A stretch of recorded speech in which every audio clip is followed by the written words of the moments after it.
diapositiva podéis ver las tres ubicaciones que ha tenido el instituto a lo largo de la historia. Este instituto es, pues como los 60 institutos que se crean en 1845 a partir de la Revolución Liberal con la Ley Vidal en toda España, pues fue el instituto provincial de Huesca, ¿no?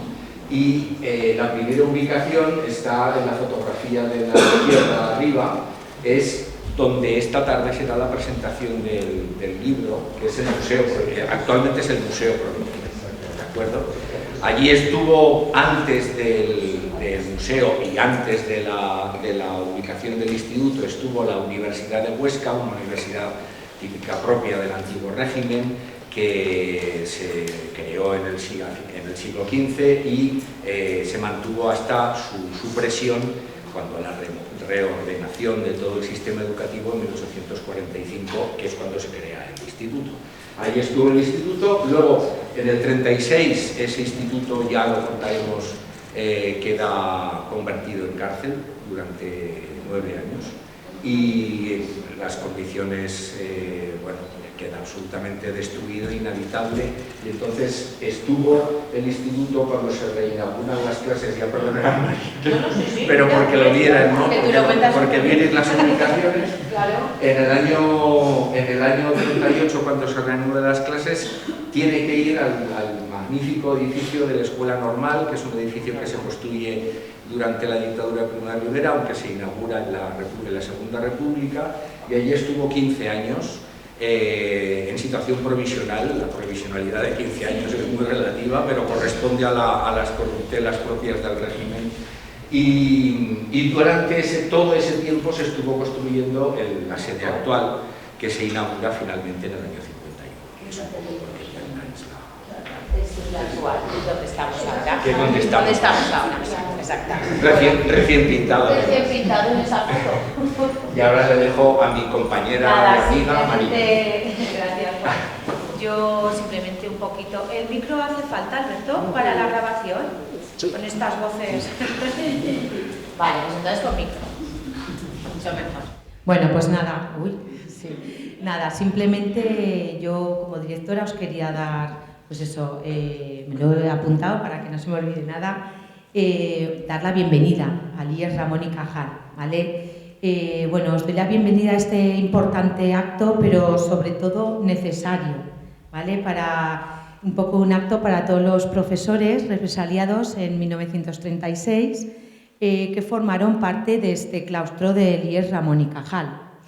Hace unos meses, cuando Juan vino a verme y me comentó lo del libro, me comentó que tenía la idea de, bueno, pues invitaros y recibiros en este instituto, y por supuesto le dije que por supuesto que encantados de poderos recibir aquí, ¿vale? Y luego también incluso de hacer una visita guiada, porque lo merece el centro. Tenemos un patrimonio importante que también nos gustaría que vierais, ¿vale? Bueno, no dudamos en este instituto en recibirlos porque vuestros familiares, todos estos profesores, estuvieron también aquí, que pisaron las aulas. También su vida fue la enseñanza, y por eso también su memoria quedó oculta y silenciada.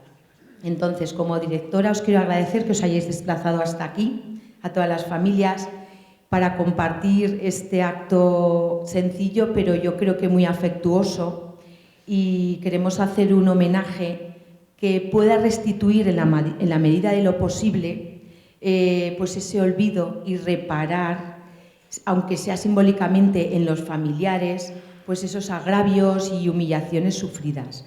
Por lo tanto, de nuevo, como directora, bueno, pues os digo que este es vuestro centro también, ¿vale? Y encantada de que estéis aquí, ¿vale? Muchas gracias. Juan.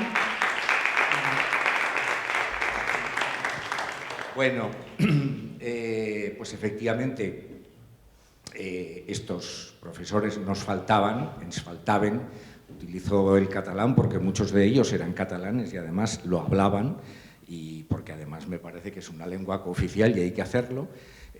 También lo podría haber puesto en gallego, pero quedaba muy pequeño, porque efectivamente hubo uno de ellos que nació en A Coruña. Y bueno, pues como ha dicho María, este homenaje no solamente era querido y deseado por nosotros, sino absolutamente necesario, ¿no? Y no es habitual, por otra parte, hay que decir, en los institutos y en todos los institutos de España que existieron en aquel momento hubo una depuración y unas represalias importantes que afectaron aproximadamente al 35% solamente del escalafón de catedráticos de bachillerato. Podríamos hablar otro tanto de los profesores de auxiliares, de los profesores de normales, de los catedráticos de bachillerato, que fue algo mayor todavía la tasa de depuración. O sea, estamos hablando realmente de cosas muy serias. Bueno, yo quería simplemente dar dos pinceladas, porque luego mis amigos y compañeros Víctor Pardo y José María Azpíroz en el recorrido que hagamos nos lo van a contar con mucho más detalle. Quería daros dos pinceladas acerca de lo que era Huesca en el año 36 y de la situación que se vivió a partir del estallido del golpe militar, porque evidentemente todo lo que estamos aquí refiriendo no hubiera ocurrido de no haber ocurrido el golpe militar de los generales sublevados contra la Segunda República. Aragón en su conjunto quedó a partir del golpe militar partido en dos. Esta fotografía del mapa de Aragón o este mapa no puede ser más elocuente y no puede verse con mayor claridad esta idea del Aragón partido en dos. Al oeste, toda la zona ocupada por donde triunfó el golpe militar, y en la zona del este, en rojo, toda la zona que fue legal, que fue fiel y leal a la Segunda República, a la legalidad republicana, y en el centro, esa franja amarilla, es el frente de guerra. Ese frente de guerra se establece prácticamente el 19 de julio del 36 y permanece hasta marzo del 38. De manera que, evidentemente, todas las ciudades, y entre ellas están Huesca, Zaragoza y Teruel, quedaron a una distancia muy pequeña del frente y, por lo tanto, fueron ciudades que desde el primer momento se militarizaron de una forma bestial y se desató una violencia, se desató una orgía de sangre que fue particularmente sangrante y terrible en la ciudad de Huesca, precisamente porque fue de las tres capitales de provincia la que estuvo más cerca del frente. El frente estaba a escasos 3-4 kilómetros y, por lo tanto, bueno, pues es la ciudad de España que sufrió el asedio más largo de 20 meses por parte de las fuerzas republicanas provenientes de Cataluña, las milicias republicanas que se desplegaron para recuperar esas tres ciudades y que evidentemente causaron un asedio exterior sobre la ciudad que se complementaba con el terrible asedio interior que la ciudad sufría porque había quedado dominada por el ejército golpista. Esto en una ciudad de 15.000 habitantes. Solamente os daré dos datos, alrededor de 15.000 habitantes, solamente os doy dos datos. En Huesca se empezó a fusilar en el año 36, impunemente, con toda impunidad, y no se dejó de hacerlo hasta 1945. Aproximadamente quienes se han encargado de estudiar esto con detalle, Víctor Pardo y José María Azpíroz, entre otros, cifran el número de víctimas por fusilamiento en 559. En una ciudad de ese tamaño os podéis imaginar lo que eso supone. Y otro dato importantísimo es que prácticamente todos los lugares que pudieran ser centros habilitados para el internamiento de presos políticos, pues todos los lugares se convirtieron en lugar de internamiento. Toda la ciudad en realidad fue una gran cárcel, pero el número de presos en el año 37-38, sobre todo el 38-39, que es cuando cae el frente y claro, muchos presos que se van haciendo en la zona de Aragón van viniendo a las prisiones de Huesca, el número de presos pudo superar los 3.000 en la ciudad. De manera que este es el panorama y en ese contexto es donde se producen las depuraciones de los 7 profesores que vamos a hablar. Sobre la depuración no huelga decir nada porque es bien conocido el proceso, bien conocidos cuáles fueron las intenciones. Fue el proceso de depuración de los funcionarios, no solamente de los profesores, de toda la función pública en España. Fue un proceso que fundamentalmente buscaba 2 objetivos claros. Por una parte, el acallar, detener y controlar y vigilar a toda la población que pudiera ser solamente sospechosa de desafección al régimen franquista, pero tenía otra función fundamental, y ahí entra muy directamente las familias que también la sufrieron, ¿no? Que se trataba sobre todo y ante todo de prevenir y de causar de generar un terror y un silencio y una sumisión y un control sobre la población civil absolutamente bestial y eficaz, y fue realmente muy eficaz. Tanto es así que los procesos de depuración que se inician en el año 36 prácticamente siguen en marcha hasta el año 66, que se hace un decreto por el cual se quedan sobreseídos, vamos a decir. Pero, sin embargo, hay casos, yo me he encontrado con algunos casos de profesores depurados y represaliados que todavía están funcionando en el año 73. Estamos hablando a 2 años. En fin, esto es un poco para romper un poco ese esquema de ese segundo franquismo, que parece que el franquismo fue una dictadura férrea y sanguinaria desde su mismo momento de creación hasta como mínimo el año 77, ¿no? Como mínimo. Luego hay otras secuelas y coletazos que no vienen al caso, pero que son de todos y de todas bien conocidas. Bien, pues ese es un poco el contexto, y ahora, con ayuda de mi compañero y muy buen amigo, bueno, mi excompañero, pero sigue siendo compañero por otras causas, y buen amigo Modesto Loste, que fue profesor también de Historia aquí, vamos a... Tendría que haber pasado alguna diapositiva más, porque aquí os había preparado una diapositiva para que vierais el cerco de Huesca. La ciudad de Huesca queda ahí, y toda la línea roja era la línea de trincheras que rodeaba la ciudad. Al sur de la ciudad era el propio cementerio municipal lo que fue línea de frente. Luego, por lo tanto, bueno, las baterías defensivas, luego veremos los restos de alguna, estaban en el propio centro de la ciudad. Aquí en el propio parque había una batería defensiva. Y, si os fijáis, la única salida, la única escapatoria realmente era la salida hacia el oeste, que era la carretera Ayerbe-Pamplona. Había carretera, había ferrocarril, y aquello era la única salida posible para el abastecimiento de la ciudad, etc. La depuración, hay que decirlo, y había preparado este texto y creo que hay que leerlo.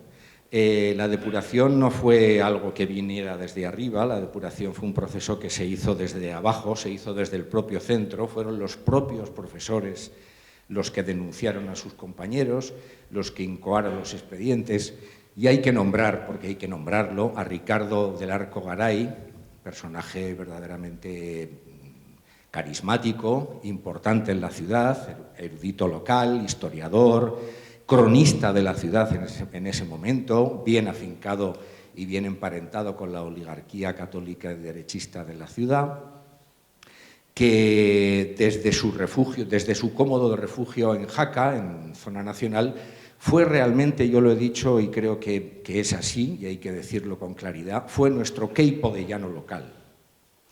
Este fue el gran mentor y el gran ideólogo de la represión en la ciudad, junto con otros, pero desde luego sí uno de los más importantes, con sus programas de radio. Es decir, el esquema es muy parecido al de Queipo de Llano, aunque a un nivel más doméstico, si se quiere, con sus programas de radio, con sus artículos permanentes en la prensa de Jaca Española, que es el nombre de la cabecera del periódico que él fundó, que era el órgano de la Falange en Jaca, junto con otros colegas y con militones. y que funcionó desde el año 36 hasta el año 38, si no recuerdo mal, o 39. En uno de esos artículos, el 8 de mayo del 37, en el que habla de la depuración, Ricardo del Arco escribe: a todos estos, no solo se está refiriendo a los profesores, obviamente, habrá que retirarlos a zurriagazos en un rincón, sometidos a estrecha vigilancia, hasta que se convenzan de que la tan manoseada ciudadanía es decencia, abnegación y amor, hasta que se persuadan de que el sacrificio habrá de dar hechura a la Nueva España, en fin, hasta que se conviertan. Y continúa: mientras esto no suceda, que no emponzoñen ni estorben. Pueden, no hay duda, y es de desearlo, llegar a ser útiles a la patria, pero entre tanto no sirven. Y al ostracismo con ellos. Es muy grande el mal que España se está sacudiendo de encima para que el remedio sea chico. Esta es la famosa circular número 1 de Mola, pero llevada a otra escrita de una forma muy grandilocuente y pomposa, con el habitual lenguaje que utilizaban los falangistones en aquel momento. Bueno, pues este es Ricardo del Arco, personaje venerado y que se sigue venerando en la memoria oficial de esta ciudad, que tiene una calle que justamente es linda, efectivamente, con este edificio. En fin, pasamos. Sí, la calle, ahora la veremos. Iniciaremos allí la visita, ¿verdad, Víctor? Precisamente. Bueno, el motivo de la depuración aquí no sé qué hora llevamos, porque tengo una gran capacidad de 19. Bueno, me gustaría, en la medida de lo posible, que luego hubiera posibilidad también de que intervinierais o dijerais lo que os... Entonces, por eso yo creo que vamos a evitar... Esto es un poco el MacGuffin, por así decirlo, la excusa que se utilizó en buena medida para señalar y para incoar los expedientes de depuración a estos 7 profesores y alguno más, fue la discusión sobre el sello del instituto. El sello del instituto, desde el inicio de su andadura, fue el que tenéis a la izquierda, que era el antiguo sello de la Universidad del Antiguo Régimen. Un sello absolutamente cargado, como veis, de motivos religiosos y con la tiara vaticana abajo, en fin, no hace falta, no vamos a describirlo porque no es el momento. Y al otro lado tenéis el sello de la Segunda República Española. Evidentemente, con arreglo a la legislación republicana y la implantación, lógicamente, de manera democrática del laicismo, este sello, digamos que quedaba obsoleto y tenía que cambiarse por el sello de la República, como correspondía a todos los institutos nacionales. Esto fue así. Hubo un catedrático que tomó las riendas de la dirección del instituto, José Nieto Senoseaín, un catedrático de matemáticas, carlista y hombre muy conservador, en el año 34, que cambió la decisión que se había tomado previamente de convertir el sello de la República en el sello del instituto y volvió durante algún tiempo al sello inicial, ¿no? Entonces hubo un gobernador civil en el año 36, el gobernador del Frente Popular, que mandó una carta conminando al director a que tenía que cambiar. Bueno, ahí hubo un debate muy potente, muy serio, un enfrentamiento importante en el claustro y hubo una votación en la que hubo una serie de profesores que votaron a favor de la legalidad republicana, que finalmente fue la que se impuso, y otros profesores que siguieron manteniendo, entre ellos Ricardo del Arco, lógicamente, seguían queriendo mantener el sello de la Universidad de Huesca anterior. Ese fue el motivo, digamos, que sirvió como de MacGuffin, ¿no?, como decíamos, o de excusa, o de sale ahora la palabra, de argumento. Bueno, es que ni siquiera tiene la categoría de argumento, pero bueno, fue lo que se utilizó para hacer la denuncia y para condenarles. La excusa, esa era la cosa. Bueno, y vamos a empezar con Joaquín Monràs. Vamos a hacer una pequeña lectura de sus biografías, ¿de acuerdo? Empezamos con la de Joaquín. ¿Empiezo yo? Sí. Vale. Buenos días a todos. Encantado de estar aquí para este merecido homenaje y reconocimiento a estos compañeros represaliados por el franquismo. Empezamos con Joaquín Monràs Casanovas. Nacido en un pueblecito de la provincia de Barcelona en 1868, era, en julio de 1936, el profesor más antiguo del Instituto Ramón y Cajal y contaba con 68 años de edad. Le quedaban 2 años para jubilarse. Comenzó a trabajar en el centro en 1900 como profesor especial de Educación Física y Caligrafía. Desde entonces se afincó en Huesca con su primera mujer, María Casas Vives, con la que tuvo 2 hijas, María Pilar y Conchita. Esta última se casaría con el profesor de la Normal y destacado anarcosindicalista Ramón Acín. La amplia familia Monràs Casas fue prototípica de una clase media cultivada urbana de profesionales progresistas. Joaquín Monràs fue un pedagogo brillante, ligado a la institución libre de enseñanza y entusiasta de la actividad deportiva. De talante liberal y laicista, apoyó las políticas educativas de la Segunda República y defendió la legalidad democrática en el caso de la sustitución del antiguo sello del Instituto por el escudo nacional. En 1936, acusado de indeseable, hubo de salir de Huesca, refugiándose en Barcelona, siendo depurado y suspendido de empleo. En 1939 fue declarado jubilado, falleciendo pocos años después. Y tenéis a Ramón Acín y a Conchita, que eran el yerno y la hija de Joaquín. Y tenemos a Ana García Bragado y a su hermana, que no recuerdo tu nombre, perdón, que no os he podido presentar, que forman parte de la familia representada. Seguimos con Jesús Gascón de Gotor. Nacido en Zaragoza, su familia se afincó en Huesca en 1901.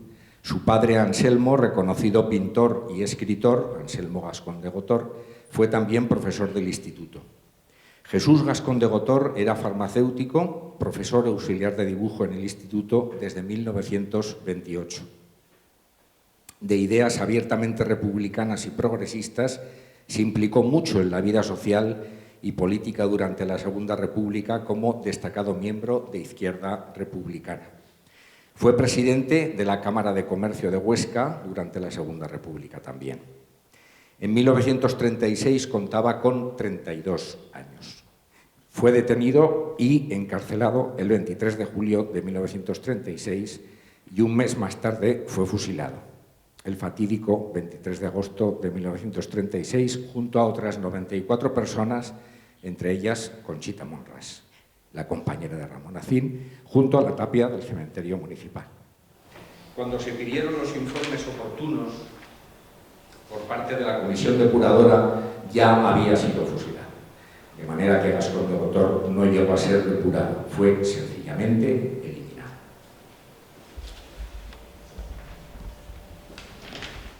Continuamos con Juan Nogués Aragonés.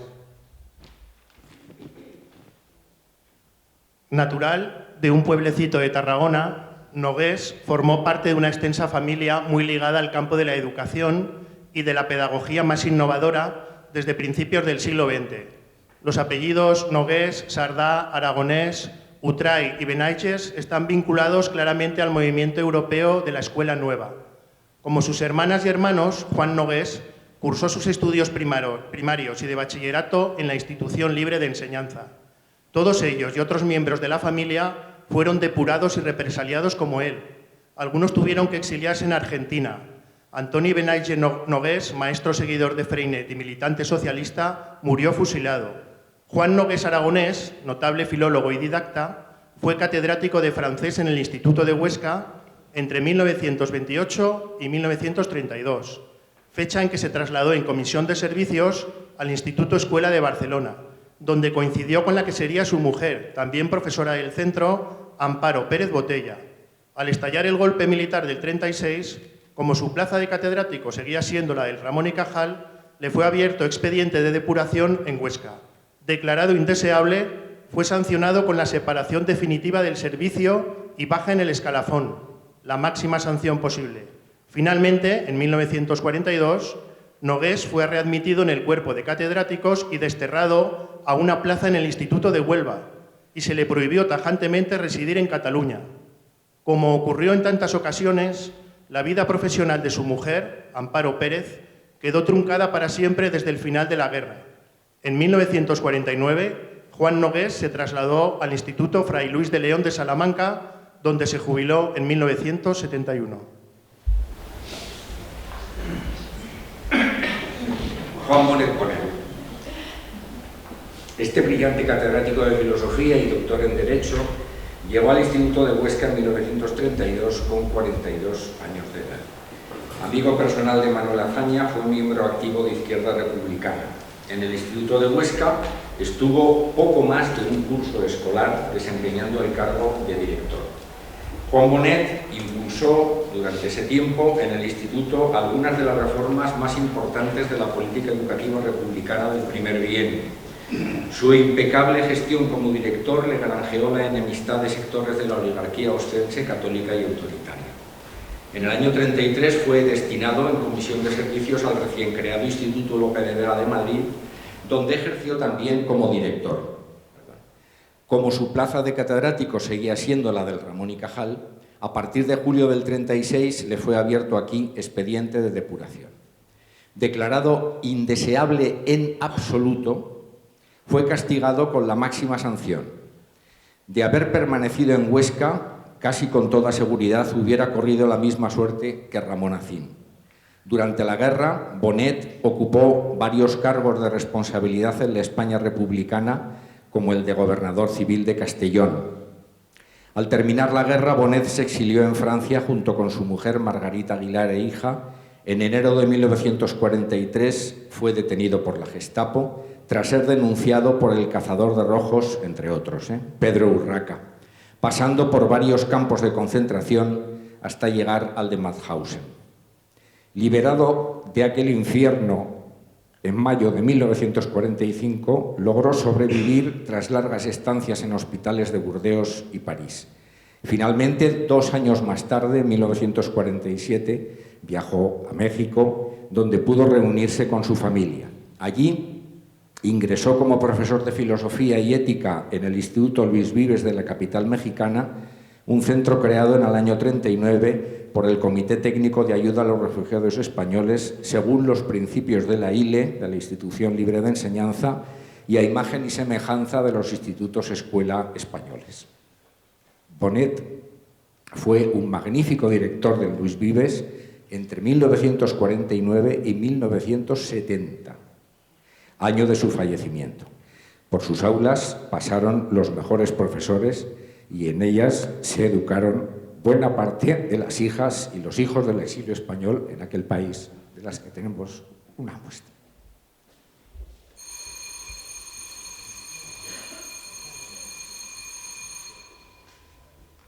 Jesús Mendiola no ha podido venir ningún miembro de la familia, viven los 2 hijos, pero son muy mayores. Ayer hablé con ellos por teléfono y nos saludaban a todos de su parte. Emilio Español ha sido absolutamente imposible de localizar a ningún miembro de su familia. Este hombre además fue terrible porque intentó venir por 2 veces, en el año 53 y en el año 57, al instituto por concurso de traslado, y en ambos casos el director de ese momento y el delegado de la Falange en el instituto, Virgilio Valenzuela, escribieron sendos informes absolutamente demoledores impidiendo que este hombre ejercitara su derecho al traslado que tenía, y además con numerosos méritos porque era doctor y tenía un montón de publicaciones. Y pasamos a José Pérez. José Pérez Gómez, el catedrático de Lengua y Literatura Española de origen gallego, llegó al instituto en 1935 con su compañera Concha Gómez de Tejada y 2 de sus 3 hijos.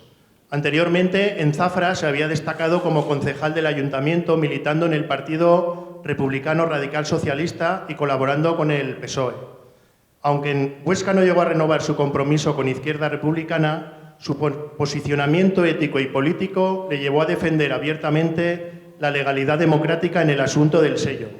Precisamente, en mayo de 1936, al ser destituido de su cargo por esta causa el director, José Nieto Senoasín, Pérez Gómez le sustituyó, siendo designado por el Ministerio de Instrucción Pública y convirtiéndose en director del Ramón y Cajal durante apenas 2 meses, hasta el triunfo del golpe militar en la ciudad.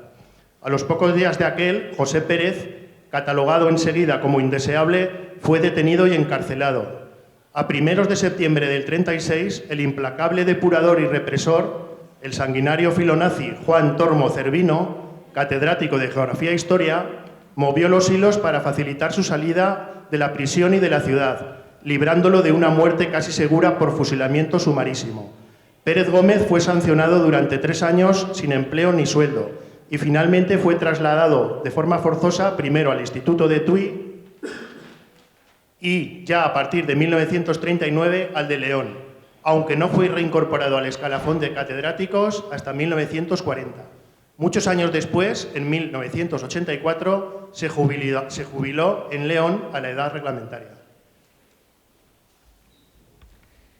Hemos añadido la familia de Jordi Galí Herrera.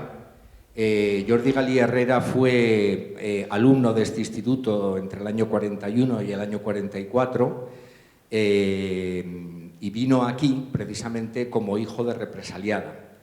Los padres, Josefina Herrera Serra y Alexander Galí, los hemos querido incluir en este homenaje porque además tenemos la enorme suerte de tener aquí también a 2 de los hijos de hermanos dos de los hijos de Jordi Galí, lo he dicho mal. Josefina Herrera o Josefa Herrera y Alexander Galí. Rápidamente, Josefina Herrera, madre de Jordi Galí, fue una relevante inspectora de primera enseñanza con una gran preparación profesional que ya había sufrido persecución política durante la dictadura de Primo de Rivera por sus ideas y actitudes sociopolíticas, siendo desterrada a Palma de Mallorca. Durante la guerra, y sobre todo terminada esta en el año 39, de nuevo fue perseguida y sancionada sin empleo y sueldo hasta que en el año 41, readmitida en el servicio, fue obligada forzosa a integrarse en la inspección de Huesca a las órdenes de la falangista Julia Barranquero, que le hizo la vida imposible. En Huesca hubo de permanecer 4 largos años, hasta 1945, separada del resto de su familia y acompañada únicamente de 2 de sus hijos, Jordi Galí y Salvador. Este último, que ya vino gravemente enfermo de tuberculosis, falleció en 1943.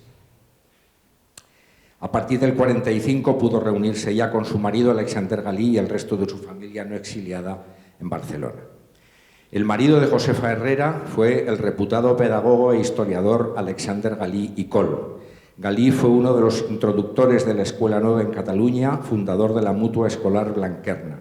Durante la Segunda República fue nombrado secretario general del Consell de Cultura de la Generalitat de Cataluña. En 1939 se exilió en Francia, a Toulouse, de donde volvió clandestinamente a Barcelona en el año 42, donde, entre otras actividades, emprendió la redacción de la importantísima Historia de las instituciones y del movimiento cultural en Cataluña entre 1900 y 1936, en 23 volúmenes, que se la editó él mismo. Esta es la historia de todos los compañeros que ahora ya...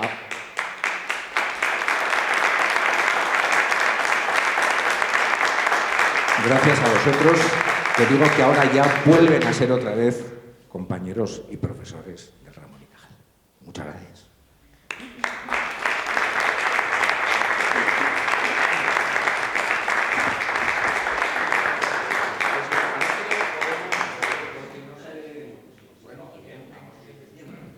Hay tiempo para tranquilamente que digáis lo que os parezca, ¿vale? Hay micrófonos, por lo tanto podemos abrir un turno de palabra libre, animaos a decir lo que os parezca. Y Lo que parece que soy la mayor del grupo. ¿Se oye? Perfectamente. Yo fui alumna precisamente de ética y de filosofía de don Juan Bonet en el Instituto Luis Vives, que se creó por los republicanos refugiados en México en el año de 1939. En ese instituto, como habéis dicho, al leer la biografía de Bonet, se utilizaban todos los sistemas de la ILE. Así que realmente nosotros, los que tuvimos la suerte de estar en este colegio, vivíamos en España, pero una España que oficialmente no existía.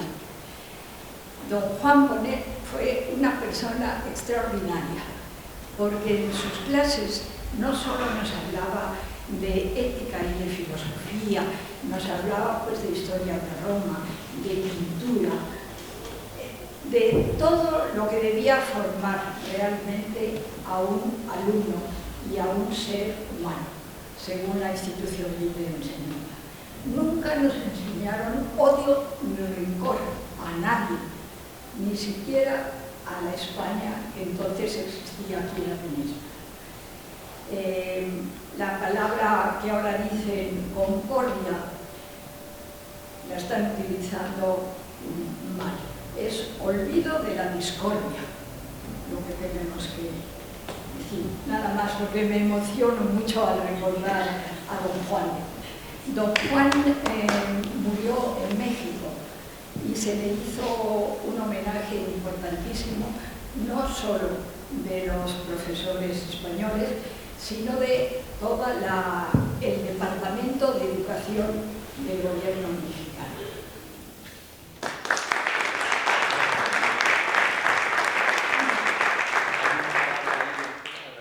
Hola, todos encantada de estar aquí con nosotros compartiendo esta lección de historia y de recuerdo a unos personajes que desaparecieron, pero aún estamos a estar.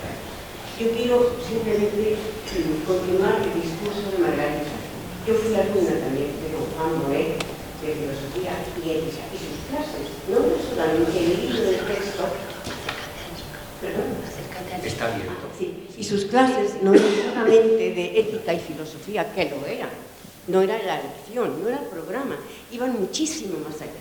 Hablaba de respeto, hablaba de valores, de ser personas, de desarrollarnos con curiosidad de la vida, de no pararnos por nada, de que ningún resentimiento, odio o rencor anidara en nuestros corazones, pero sobre todo el respeto a la dignidad del hombre. Él era un hombre que cuando nos bajaba al jardín, a un jardín, porque nuestro instituto estaba localizado en un palacete antiguo que se caía en las ventanas, que no teníamos casi escritorios, teníamos escritorios compartidos, pero amábamos el instituto. Yo recuerdo que a la entrada había un gran cartel que ponía el respeto al derecho ajeno que es la paz. Frase de Benito Juárez, presidente mexicano, que yo creo que fue el primer indígena y que fue presidente de México. Entonces, era un respeto que teníamos por donde dábamos las clases, por el profesor que nos daba, todos, porque cualquiera, lengua, literatura, historia, da igual, todos eran procedentes del INE. Entonces, era un sistema educativo para nosotros, el nuestro, que nos hacía compartir ideas, porque éramos hijos unos de un partido, otros de otro partido, otros becarios, muchos becarios, que no podían pagar, que lo pagaban nuestros padres, aquellos que podían pagarlo. Entonces, éramos un revuelto de libertad y de opinión. Y él, desde su conocimiento y su gran saber, que supo transmitirlo muy bien, nos decía siempre: no os fijéis en lo primero que aparece ante una situación, porque cualquier situación que vayáis a vivir es como un prisma que tiene muchas caras. ¿Sabes? A la primera, a la segunda, a la tercera, a la cuarta. Y no toméis nunca la decisión sin pensar en eso. A mí se me quedó grabado. A mí se me quedó grabado que yo lo recordaba como un griego con su toga, dando las clases, no sé, hablar de Sócrates, de Aristóteles, de Platón, porque estaba en el instituto. Pero bueno, agradecidísima, encantada de estar aquí con vosotros, a Juan, al instituto porque creemos que esto es lo que merecen ellos, este respeto y este recuerdo tan cariñoso. Muchas gracias.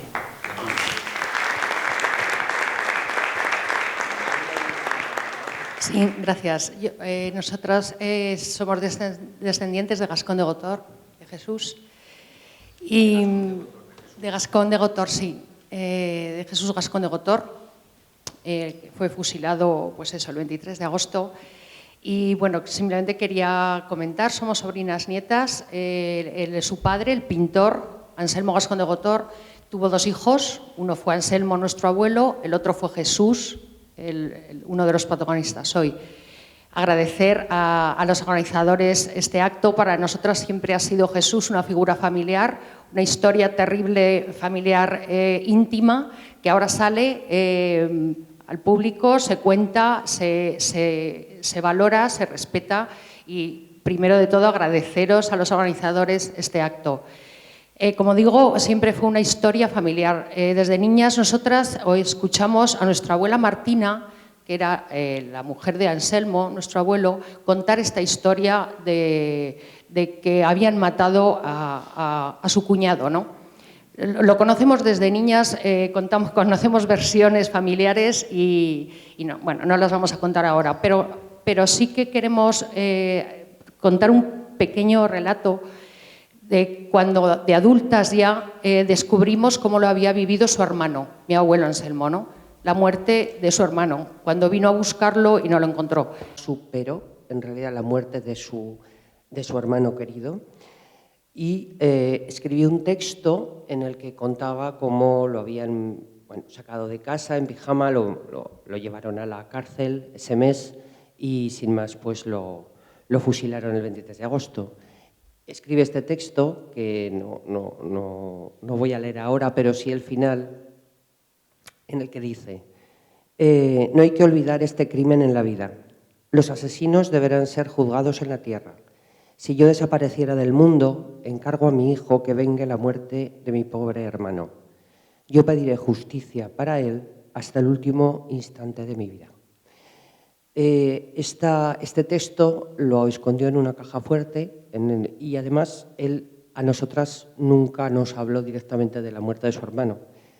Pero, en fin, no solamente este acto, por supuesto, Juan, muchísimas gracias, sino también pues, a José María Azpiroz, a Víctor Pardo, a todos los que habéis investigado y restituido la memoria de estas personas. Os lo agradecemos de corazón porque, bueno, pues porque es llevar a cabo lo que mi abuelo con gran dolor escribió y hubiera querido. Mi madre ya no falleció hace poco, pero también muchas gracias en su nombre porque seguro que le hubiera gustado mucho estar aquí. Gracias.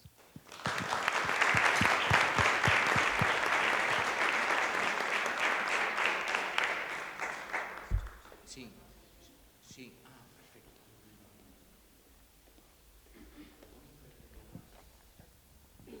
Yo soy ciudadana de a pie, simplemente, y como tal creo que hay que agradecer este tipo de investigaciones, este acto, pero me causa una profunda desesperanza sobre la democracia de este país que no haya más alumnos y alumnas, profesores, profesoras en este acto. Máxime teniendo en cuenta que se ha derogado la ley democrática en esta comunidad autónoma. Sería deseable que este pasado traumático fuera conocido para reflexionar dónde estamos y para que nuestra democracia fuera más saludable de lo que es ahora. Gracias.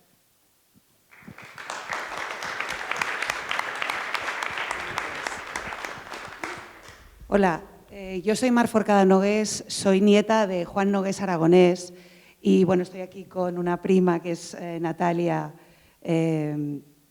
Plaza Benimeli. Bueno, para mí es Benimeli, como yo soy, para ella Nogués.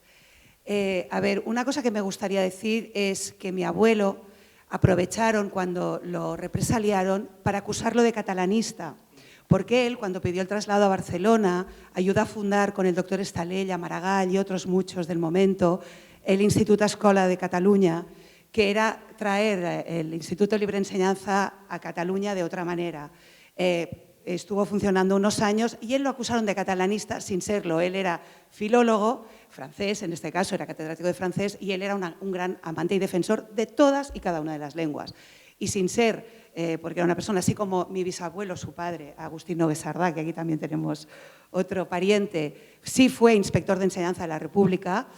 Mi abuelo nunca se significó en política y después de todo lo que vivió la familia, una familia rota, mi bisabuelo muere en el exilio en Argentina con 2 de sus hijos y mi bisabuela muere en Barcelona con sus otros 2 hijos, imaginaros, ¿no? Algunos pasaron por el campo de Argelès, bueno, en fin, es igual. No estamos aquí para hablar así en detalle. Simplemente lo que quería decir es que, como acaba de decir la última intervención y otras anteriores, hemos pasado de puntillas de este desastre que fue Franco. Y yo creo que aún, y sobre todo en Cataluña, estamos recibiendo unas represiones simplemente por querer hablar en catalán, por querer reivindicar unas leyes que nos vienen de hace siglos y siglos. Y aquí también muchos de vosotros que no podéis hablar según cómo libremente de lo que fueron vuestros parientes y lo que enseñaron y los valores que quisieron transmitir. Cuando hablabais de que os emocionabais en las clases del otro compañero, de mi abuelo, que enseñaba no solo historia o ética, sino que enseñaba todo. Mi abuelo hacía exactamente lo mismo. Con la excusa del francés enseñaban de todo. Y sobre todo había una cosa muy importante, que ellos lo que defendían era que todo y cada uno de los seres humanos tienen derecho a la enseñanza, a aprender, porque la enseñanza les hace libres. Y eso era lo que defendían a toda costa, y eso era lo que la dictadura, los nacionales, Franco, quien fuera, no podían tolerar.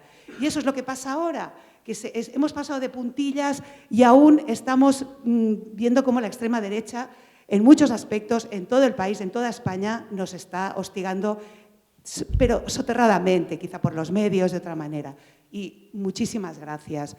Aquí tenemos 3 representantes de Juan Nogués. Natalia hizo una tesis doctoral estupenda sobre mi abuelo, fijándose más en los temas legales, que es más su especialidad. Y os agradecemos muchísimo este gran, pequeño homenaje que estáis haciendo para todos nosotros. Muchas gracias.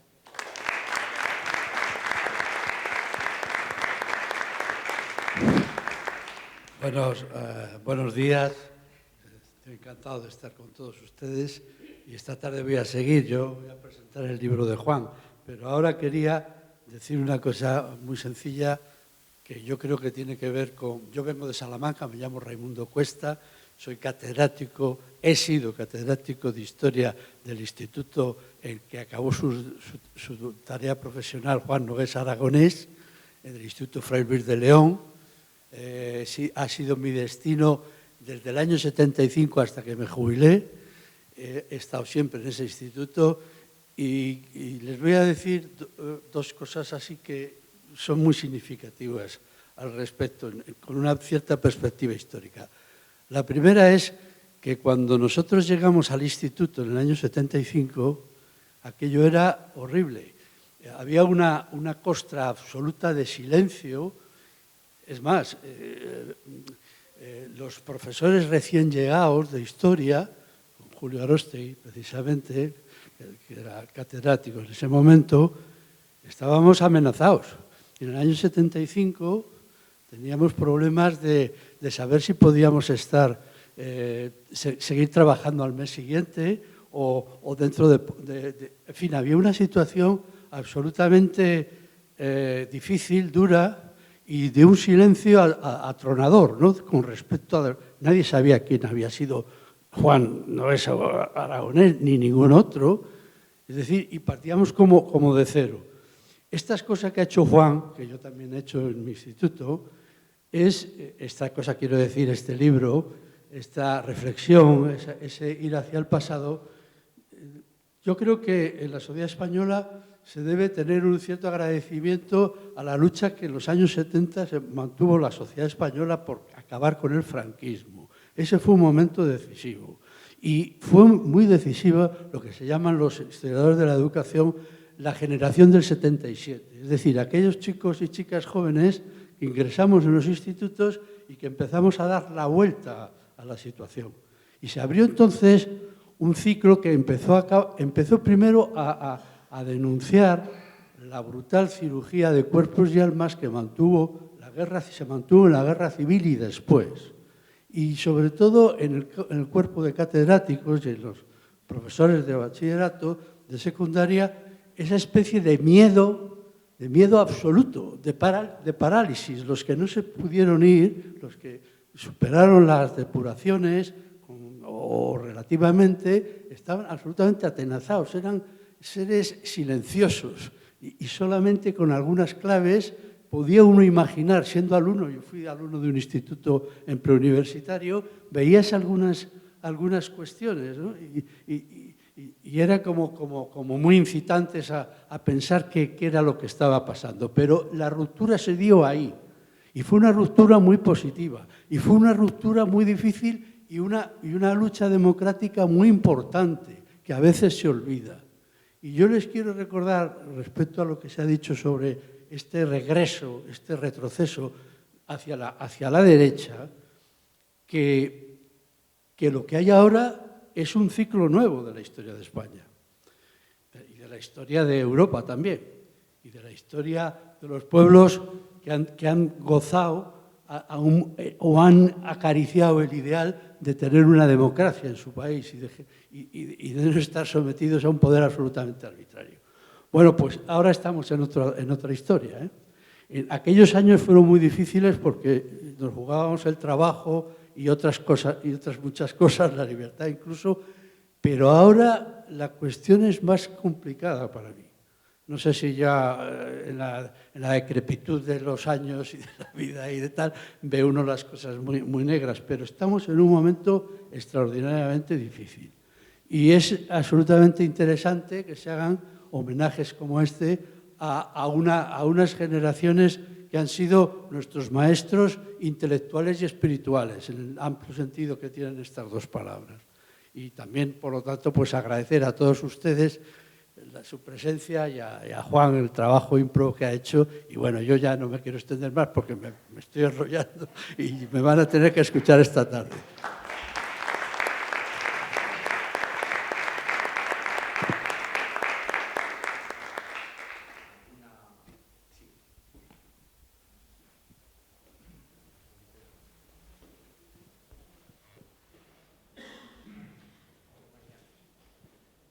Hola, buenos días. Sí, perdón. A ver, yo quería comentar un poco en la línea de una compañera que ha hablado antes, referido un poco a la parte un poco logística y a la poca gente que tenemos aquí, que yo creo que es muy significativo, ¿no? A mí esto me parece una oportunidad histórica perdida, porque claro, yo pensaba que esto era a las 11:30 aquí, en el salón de actos, efectivamente. Llego a las 11:20 a la puerta principal del Ramónica, está cerrada. Y no, pues será por el otro lado, pero también estaba aparentemente cerrada, pero como voy en bicicleta, digo, pues igual es en el museo. Bueno, como va en bicicleta, Juan, no hay ningún problema, estoy en el museo en 2 minutos. Bueno, el museo cerrado. Bueno, igual es en la Diputación Provincial. Pero como voy con bicicleta, aquí estoy llegando tarde 10 minutos y bien enfadado porque creía que no podía entrar, y eran seguro que no era, pero ahí estarán todos los alumnos de primero, segundo, tercero y cuarto y quinto de bachillerato. Está a reventar, ¿no? Entonces, claro, me parece, bueno, ya me quedo un poco más, he dicho, a partir de ahí, por supuesto, yo exalumno de la provincia, que recuerdo este instituto con el cariño de estar todo un año que estábamos preparando los exámenes y después en junio veníamos aquí, nos concentraban ahí en el hall de entrada, nos iban llamando y hacíamos un examen donde nos jugábamos todo en 1 hora y media, ¿no? de examen, ¿no? Entonces yo desde mi anonimato como alumno, pero sí recuerdo y tengo quiero colaborar y quiero participar en ese homenaje a todas aquellas personas que en los trágicos años del 36 se vieron purgados, asediados y expulsados y esto, ¿no? Entonces, por ahí, pero yo me quedo un poco y vuelvo al principio con la parte un poco logística y de presentación y de preparación de este acto, que me parece que a quien corresponda debería tomar nota para que esto, pues, en fin, no vuelva a pasar, ¿no? Gracias.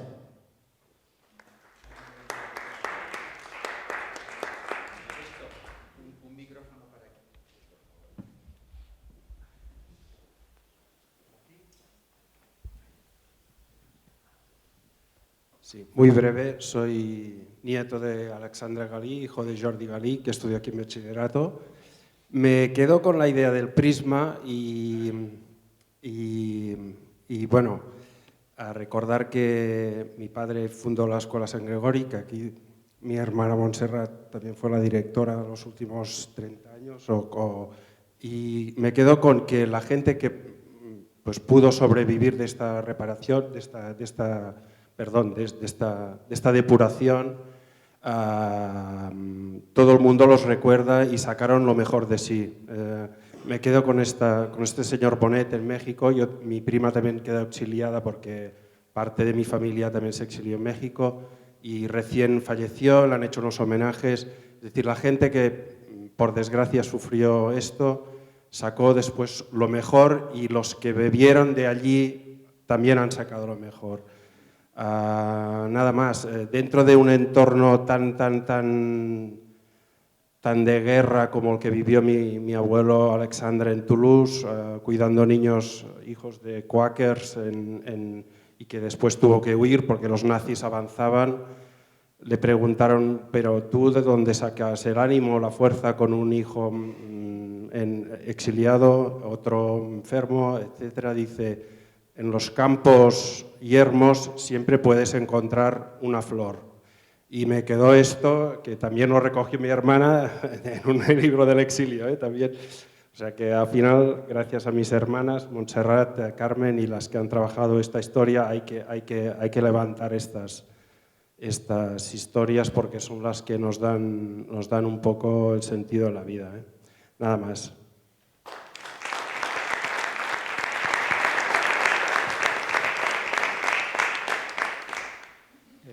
Bueno, yo soy nieto de José Pérez Gómez.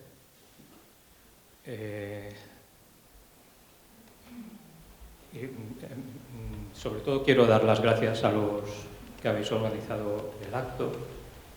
En nombre de mi familia, solo he podido venir yo porque el resto de la familia vive fundamentalmente en León, en Asturias. Yo tengo la impresión de que mi abuelo fue de los que salieron mejor librados, pero por un pelo. Por un pelo, efectivamente. Mi abuelo no llevaba un año aquí cuando fue el levantamiento militar. Había venido, no tenía familia aquí, no tenía amistades, no tenía nada. Venía con una familia con 2 hijos pequeños y además estaba preparando oposiciones. Entonces, no se significó realmente, tenía su manera de pensar y eso, pues bueno, se va conociendo, ¿no? Y realmente pasó por la cárcel por un motivo nimio. Yo creo que es que mes y medio antes lo habían nombrado director del instituto. La directora actual al menos estará de acuerdo en que no es motivo. Y luego, por otro motivo igualmente nimio, salvó la vida probablemente pues porque tenía buen trato con uno de los responsables de la represión. Entonces, es difícil ponerse en esas circunstancias en las que la vida o la muerte no valía nada. Pero realmente es terrible. En fin, simplemente os doy las gracias por esto.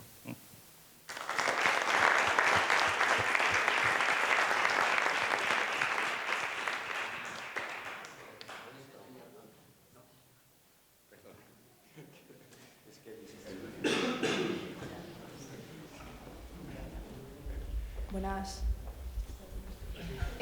Soy alumna de aquí del Ramón, estoy estudiando sonido. Estamos aquí, nada, pocos chicos de mi clase. Y simplemente por hablar un poco por los de nuestra generación, aparte que no soy española, soy de Mongolia, pero sí que tengo que decir que primero de antes siento un profundo respeto por toda la gente que está aquí, gente que descendientes de estas personas que vivieron pues la guerra civil y fueron exiliados o fueron fusilados, y me llega a emocionar en algún momento cuando estaba leyendo el texto de pues eso, yo no tengo familia que haya pasado por eso, de hecho mi padrastro pues bueno, es de aquí de Huesca y tal. Y también tengo que decir que es una pena que haya tan poca gente de nuestra edad, porque sí que otra vez se está... Y eso que yo no soy española, no he vivido esto, no tengo familia española, pero sí que el ver que se está resurgiendo otra vez la extrema derecha, y cuando he leído el texto creo que era de Ricardo de Gallo, o sea, es que lo he leído y pensaba, es que podría ser perfectamente algo que diría Pascal en un meeting. Y no tan crudo, no tan tal, pero eso. Y simplemente eso, que sí que estaría guay que más gente de nuestra edad viviera esto. Y yo tengo 22 y tengo reciente el bachillerato.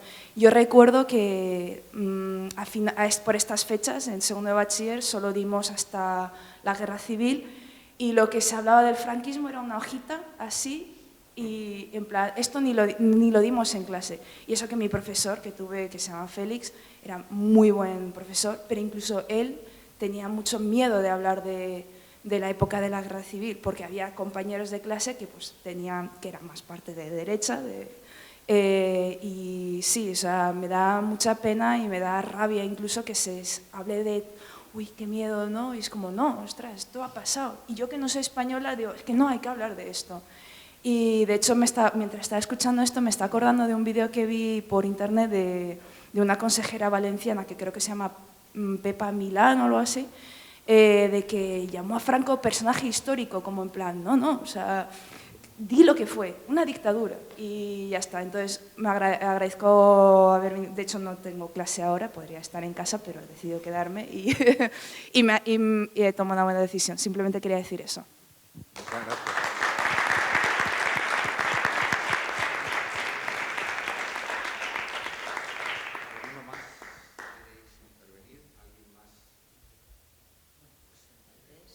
Bueno, pues vamos a cerrar este sentido acto, ¿verdad?